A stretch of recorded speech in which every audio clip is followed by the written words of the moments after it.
అక్రమ స్క్వాడ్స్ పై ఆధారాలతో సహా మీడియాకి వివరించారు మా నాయకుడు అనిల్. ఏ ఒక్కదానికైనా విపిఆర్ సమాధానం ఇచ్చాడా? పైగా బెట్టింగ్ వాళ్ళ చేత, కేటుగాళ్ల చేత మాట్లాడిస్తున్నారు. అక్రమ మైనింగ్ లో ఈ బెట్టింగ్ రాయుడ్ కి సంబంధం ఉంది కాబట్టి విపిఆర్ కు ఎంత వంతు పడుతున్నారు? విపిఆర్ బాధ్యత గల ఎంపీ స్థానంలో ఉన్నారు. ప్రశ్నలకు సమాధానం చెప్పాలి. అయితే ఈ బెట్టింగ్ రాయుడి ఆరాటం ఎంతో తెలియడం లేదు. వేల కోట్లు దోచుకుని ₹1,00,000 దానం చేస్తే దైవంశ సంభూతులుగా మారిపోతారా? రూప్ ఒక డూప్ కేశవ. వేల కుటుంబాలు రోడ్డున పడుతున్నారని మాట్లాడితే సమాధానం చెప్పలేక అనిల్ పై విమర్శలు చేయడం కరెక్టా? బెట్టింగ్ విషయంలో సిఐ దుర్గాప్రసాద్ పట్టుకొని కొడితే అనిల్ పై నింద వేశావు. అప్పుడు అనిల్ కి నోటీసులు ఇచ్చారు. బెట్టింగ్ పై విచారణ జరిపించండి, వాస్తవాలు బయటికి వస్తాయి. పశువుల సంతకు కోటి లంచం తీసుకున్నారని మళ్ళీ నింద వేశావు. గట్టిగా అరిస్తే అబద్ధాలు నిజమవుతాయా? కోవిడ్ టైంలో హాస్పిటల్ నుంచి డబ్బులు తీసుకున్నారని ఆరోపించావు. మరి నిరూపించగలవా? బాలకృష్ణారెడ్డి ఇప్పుడు మీ ఇంటి చుట్టూనే తిరుగుతున్నాడు. అయినా అతని ఇంటిని కూలగొట్టించావు. పైగా అనిల్ అన్న పరామర్శించలేదని మాట్లాడతావా? అనిల్ అన్న దయతో మూలపేటలో ఇల్లు కట్టుకున్నావు. ఇప్పుడు తిన్నింటి వాసాలు లెక్క పెడుతూ విపిఆర్ పంచన చేరావు. అనిల్ నెల్లూరు వదిలిపోలేదు. జగనన్న ఆదేశిస్తే నరసరావుపేటకు వెళ్లారు. రక్తాలు చిందించి అనిల్ ని గెలిపించావని మాట్లాడావు. ఆయనది రాజకీయ కుటుంబం. మీరు ఆయన్ని ఎమ్మెల్యే చేయాల్సిన అవసరం లేదు. మొదటగా మైనింగ్ మీద విచారణ జరిపించాలి. తొలుత 5 మైనర్లలో విచారణ జరగాలి. అన్ని అకౌంట్లు నీ మీదే ఉన్నాయి. ఫైనల్ గా ఇరుక్కునేది నువ్వే. రూప్ ప్రభుత్వం నీదే అయినప్పటికీ విచారణకు అంగీకరించు. బెట్టింగ్ పైన కూడా విచారణ జరగాలి. వేమిరెడ్డి ప్రశాంత్ రెడ్డి గారికి మనవి. రూప్ మీ చెంతన ఉన్నాడు. మీ ఇంటి గుట్టు బయట పెట్టేస్తాడు, జాగ్రత్త. పామతత్వం గల రూప్ ని ఆదరిస్తే మీ ఇంటికే ప్రమాదం తల్లి. రెడ్డి గారికి ఈ బెట్టింగ్ రాయుడు వంత పాడుతున్నాడు. మీడియా మిత్రులందరికీ తెలిసే ఉంటుంది బెట్టింగ్ రాయుడు ఎవరు అనేది.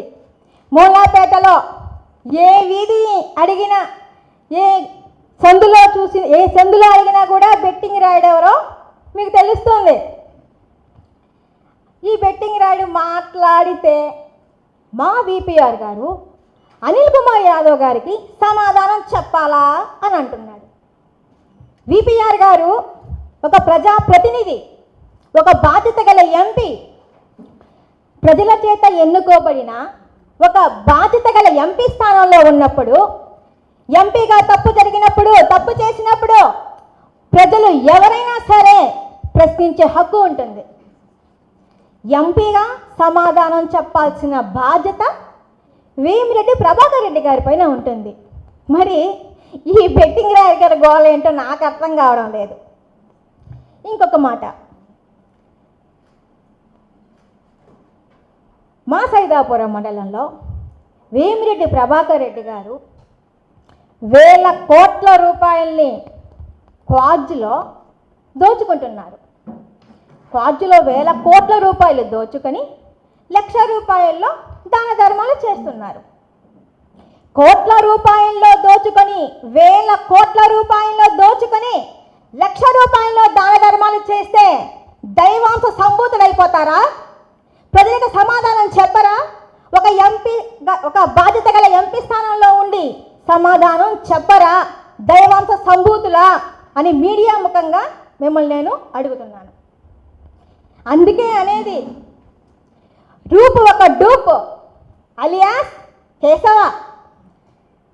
మా సైదాపురం మండలంలో 10 నెలలుగా ఈ మైకాంగాన్లన్నీ మూసివేయించి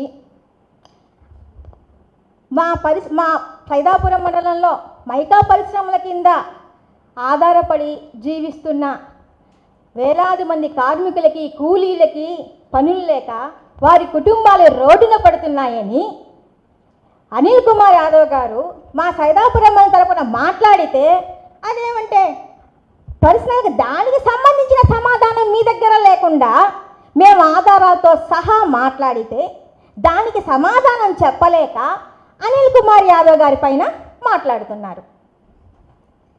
ఇక బెట్టింగ్ విషయానికి వద్దాం. బెట్టింగ్ విషయానికి వస్తే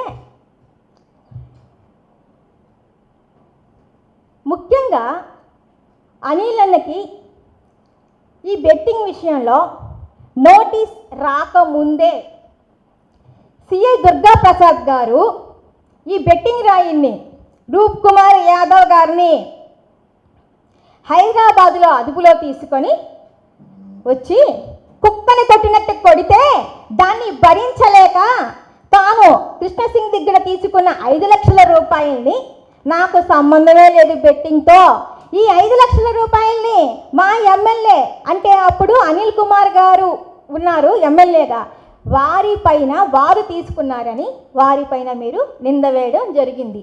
మిమ్మల్ని అదుపులో తీసుకొని విచారణ జరిపిన తరువాతనే మా అనిల్ అన్నకి నోటీస్ వచ్చింది. అప్పుడు నోటీస్ వచ్చిన తర్వాత ఎస్పీ రామకృష్ణ గారు అనిల్ అన్నతో మాట్లాడితే అప్పుడు వచ్చింది, అప్పుడు నీ బ్రతుకు బయటపడింది ఎవరు 5 లక్షలు తీసుకున్నారా అనే విషయం. ఇప్పుడు మీ ప్రభుత్వమే కదా, ఎస్పీ రామకృష్ణ గారు ఉన్నారు, నువ్వు 5 లక్షలు తీసుకున్నావే, కృష్ణసింగ్ గారు కూడా ఉన్నారు. కాబట్టి ఇది మీ ప్రభుత్వం, ఇప్పుడు విచారణ జరిపించండి, వాస్తవాలు బయటకు వస్తాయి, నిందలు ఎవరు మోస్తున్నారో బయటకు వస్తుంది, నిజ నిజాలు నెల్లూరు ప్రజలకి తెలుస్తాయి. ఇక ఒక విషయం మాట్లాడారు, పశువుల సంతని పగలగొట్టించారు సరా. పశువుల సంతకు సంబంధించి ఇంతకుముందు ఏం చెప్పారు, 5 లక్షలు తీసుకున్నారు అని మీరే మాట్లాడారు, ఇప్పుడు 1 కోటి రూపాయలు తీసుకున్నారని మీరే మాట్లాడుతున్నారు. అప్పుడు ఆ పశువుల సంతకు సంబంధించిన వాళ్ళు వచ్చి మీడియా ముఖంగా అనిల్ కుమార్ యాదవ్ మేము ఏమీ ఇవ్వలేదు, వారికి ఎటువంటి సంబంధం లేదని చెప్పారని మీరు కావాలని ఆ పశువుల సంతని మరలా పగలగొట్టించారు. అది మీరు చేసిన ఘనత. ఇది ఎవరికి తెలియదు అనుకుంటున్నారా? రూప్ కుమార్ యాదవ్ గారిలో ఒకటి బాగా మనం గమనించవచ్చు, అబద్ధాన్ని కూడా నిజం అన్నట్టుగా